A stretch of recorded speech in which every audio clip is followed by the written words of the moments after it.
तिमीहरूको हृदय व्याकुल नहोस्। तिमीहरू परमेश्वरमाथि विश्वास गर्दछौ, ममाथि पनि विश्वास गर। मेरो पिताको घरमा बस्ने ठाउँहरू धेरै छन्। त्यसो नभए के म तिमीहरूलाई भन्ने थिएँ र कि तिमीहरूको निम्ति ठाउँ तयार पार्न म गइरहेछु। अनि गएर मैले तिमीहरूको निम्ति ठाउँ तयार पारेपछि म फेरि आउनेछु र तिमीहरूलाई म कहाँ लैजानेछु। र जहाँ म छु त्यहाँ तिमीहरू पनि हुनेछौ। जहाँ म गइरहेछु तिमीहरू त्यहाँ जाने बाटो चिन्छौ। थोमाले उहाँलाई भने, हे प्रभु, तपाईँ कहाँ जाँदै हुनुहुन्छ? हामी जाँदैनौँ। तब हामीले बाटो कसरी चिन्ने? यसोले तिनीलाई भन्नुभयो, बाटो, सत्य र जीवन म नै हुँ। मद्वारा बाहेक कोही पनि पिता कहाँ आउन सक्दैन। तिमीहरूले मलाई चिनेका भए मेरो पितालाई पनि चिन्ने थियौ। अबदेखि उसो उहाँलाई चिन्दछौ र उहाँलाई देखेका छौ। फिलिपले उहाँलाई भने, हे प्रभु, हामीलाई पिता देखाइदिनुहोस्, त्यति भए हामीलाई पुग्छ। यसोले तिमीलाई भन्नुभयो, फिलिप, यतिको समयसम्म म तिमीहरूसँग छु, त्यही पनि तिमीले मलाई चिन्दैनौ। जसले मलाई देखेको छ त्यसले पितालाई देखेको छ। तिमी कसरी भन्न सक्छौ, हामीलाई पिता देखाइदिनुहोस्? म पितामा छु र पिता ममा हुनुहुन्छ भनेर के तिमी विश्वास गर्दैनौ? जुन वाणी म तिमीहरूलाई भन्दछु त्यो मैले मेरो आफ्नै अधिकारमा बोलेको होइन, तर ममा बास गर्नुहुने पिताले आफ्नो काम गर्नुहुन्छ।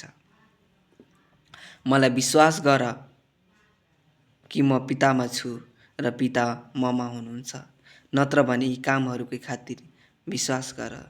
साँच्चै म तिमीहरूलाई भन्दछु, जसले मलाई विश्वास गर्दछ त्यसले मैले गरेको काम पनि गर्नेछ र तीभन्दा ठुला काम गर्नेछ। किनभने म पिता कहाँ गइरहेछु। तिमीहरूले मेरो नाममा जेसुकै मागे तापनि पुत्रमा पिताको महिमा होस् भनेर म त्यो गर्नेछु। तिमीहरूले मेरो नाममा कुनै थोक माग्यो भने म गरिदिनेछु।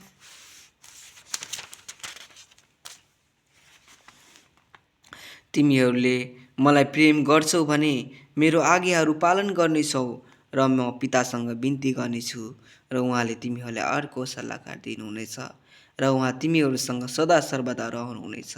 यिनी सत्यका आत्मा हुनुहुन्छ, जसलाई संसारले ग्रहण गर्न सक्दैन, किनभने संसारले उहाँले न त देख्छ न चिन्छ। तिमीहरू उहाँले चिन्छौ, किनभने उहाँ तिमीहरूसँग बास गर्नुहुन्छ र उहाँ तिमीहरूमा रहनुहुनेछ। म तिमीहरूलाई टुवा छोड्ने छैन, म तिमीहरू कहाँ आउनेछु। अब केही समयपछि संसारले मलाई कहिले देख्ने छैन, तर तिमीहरूले मलाई देख्नेछौ। म जीवित भएको हुनाले तिमीहरूले पनि जीवित रहनेछौ। त्यस दिन तिमीहरूले जान्नेछौ कि मेरो पितामा छु र तिमीहरू ममा र म तिमीहरूमा छु। मलाई प्रेम गर्ने त्यही हो जसँग मेरो आज्ञा छन् र ती पालन गर्दछन्। अनि मलाई प्रेम गर्नेले मेरो पिताले प्रेम गर्नुहुन्छ। म त्यसलाई प्रेम गर्नेछु र म आफैलाई त्यसकहाँ प्रकट गर्नेछु। यहुदा इस्करियोत चाहिँ होइन। उहाँले भने, प्रभु, तपाईँले के भन्नुभएको? तपाईँ आफैले हामीलाई प्रकट गर्नुहुन्छ र संसारलाई चाहिँ होइन? यसोले तिनलाई जवाब दिनुभयो, जसले मलाई प्रेम गर्छ त्यसले मेरो वचन पालन गर्नेछ र मेरो पिताले त्यसलाई प्रेम गर्नुहुनेछ र हामी त्यसकहाँ आउनेछौँ, त्यससँग बास गर्नेछौँ। मलाई प्रेम नगर्नेले मेरो वचन पालन गर्दैन। जुन वचन तिमीहरू सुन्छौ त्यो मेरो होइन, तर मलाई पठाउनुहुने पिताको हो।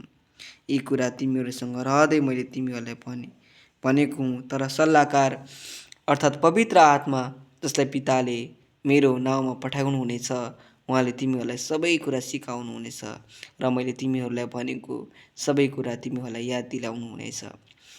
शान्ति म तिमीसँग छोडिराख्छु, म आफ्नो शान्ति तिमीहरूलाई दिन्छु। संसारले दिए जस्तो म तिमीहरूलाई दिँदैन। तिमीहरूको हृदय व्याकुल नहोस् र भयभीत नहोस्। मैले तिमीहरूलाई म गइरहेछु र तिमीहरू कहाँ आउँछु भने तिमीहरूको सुन्यौ। तिमीहरूले मलाई प्रेम गरे भए म पिता कहाँ जाँदैछु भनेर सुनेर तिमीहरू रमाउने थियौ, किनकि पिता मभन्दा महान हुनुहुन्छ। अब यो हुन अघि नै मैले तिमीहरूलाई भनिदिएको छु जब यो हुन आउँछ तिमीहरूले विश्वास गर्न सक म तिमीहरूसँग अब धेरै बोल्ने छैन, किनभने संसारको शासक आइरहेछ, त्यसको म माथि केही शक्ति छैन। तर म पितालाई प्रेम गर्दछु, जस्तो पिताले मलाई प्रेम आज्ञा गर्नुभएको छ सोही बमोजिम गर्दछु भने संसारले जानोस्। उठ हामी यहाँबाट जाउँ। आमेन।